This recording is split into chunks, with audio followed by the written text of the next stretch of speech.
Alright, so we're gonna do that right now. We'll get to it. I'm gonna go ahead and start by checking the left side, the driver's side of the cab. I'm gonna start with my door, make sure it's all in good conditions, make sure there's no dents or holes on it. From there, I'm gonna go ahead and check my window and mirror, make sure they're properly mounted to the door, the brackets in good conditions, no bolts missing, cracked or broken. The windows and the mirrors, they always need to remain clean, free from any stickers obstructing the view. And then the mirrors need to be properly adjusted to the driver's view. From there, I'm gonna go ahead and check the door handle, make sure it's working good. See if it opens properly. The minute I open my door, I'm gonna go ahead and check my hinges right here, make sure they're all in good conditions, not cracked, broken, or missing. I'm gonna check the weather strip on the door, make sure it's free from any leaks, good conditions. I wanna make sure it closes properly. It does. From there, I'm gonna check the side of my cap. It's all in good conditions. There's no dents, cracks, holes on it, or rivets missing. We do have to mention this one since we have it. It's an outlet, electrical outlet in good conditions. It's got 2 prongs.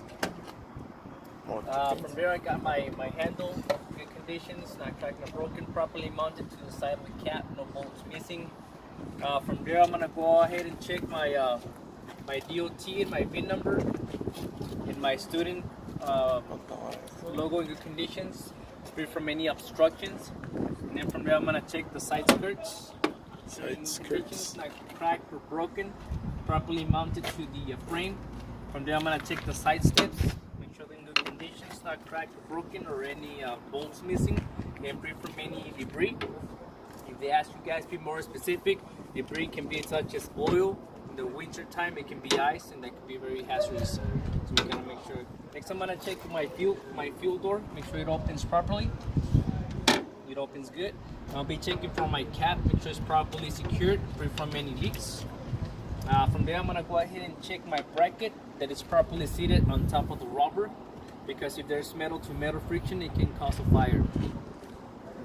So see if it closes good. It's properly. Rubber. Okay, so now I'm gonna go ahead and check the back of the cap. I'm gonna start by checking the whole cap, make sure it's all in good conditions, no dents or holes or rivets missing. And from there, I'm gonna go ahead and check my exhaust pipe and my bracket, good conditions, not cracked or broken. There's no black residue on the exhaust, so it means I don't have any leaks. In the case I have black residue, it means I'll have a leak. It could be very dangerous during winter time, because if you go to sleep with the truck running and the heater on, the fumes will jump inside. Guess what? You won't wake up to see tomorrow. Next, I got my utility light in good conditions, properly mounted to the back of the cap. This works good too in case I need to work in my glide hands or my battery box. Proper color clear. From there, I'm gonna go ahead and be checking here for my dummy couplers, properly mounted to the cap in good conditions. These ones are used in case I remove my glide hands so they don't collect any water, oil, and dirt. So and that's what you use these ones for, so they don't collect any debris. Next, I got my safety valves, not cracked, broken, properly mounted to the bottom of my cap. If they ask you to be more specific, this right here, in case the both lines get cut up, they lock themselves, boom, and they still keep the air into the primary and secondary air tanks, which means you can disconnect and drive somewhere safe. You still have air into the tractor.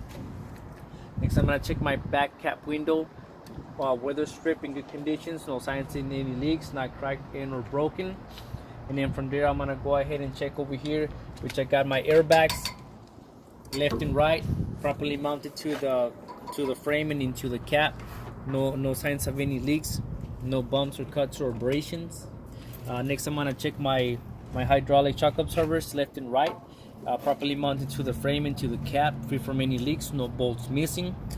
Next, I'm gonna check my fuel tanks, left and right ones. Make sure there's no signs of any leaks on my on my lines, on my fuel lines, and my tanks themselves. No signs of any leaks.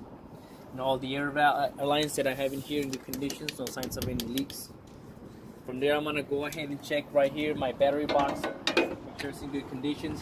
That way you check the battery box is you open it, and if the terminals have corrosion, it's an indication that they're loose, they need to be be clean and be tighten